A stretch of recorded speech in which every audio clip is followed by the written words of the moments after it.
لو رفعت ايديك بالشكل ده وايدك وقعت والاختبار ده طلع ايجابي فده مش غضروف رقبه. لو في غضروف عنقي وعامل ضغط على جذور الاعصاب، مجرد ما بترفع ايدك بالشكل ده فالعصب بيرتخي، فالمفروض ان الالم بيتحسن.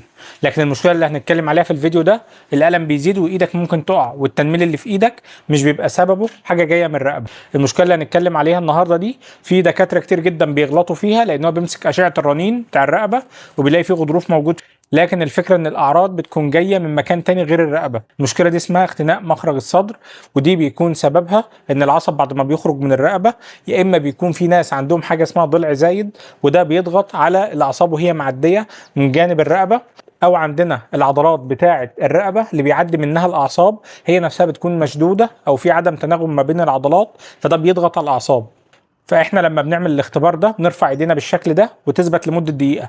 لو الايد وقعت او الاعراض زادت بتاعه التنميل، او حصل بروده في الايد، او اللون نفسه اتغير، فده معناه ان فيه الثوراسيك اوتلت سندروم. في الفيديو الجاي هنتكلم عن طرق العلاج اللي بتساعد في تحسن المشكله دي، لان طريقه علاجها مختلفه تماما عن علاج مشاكل الرقبه والانزلاق الغضروفي.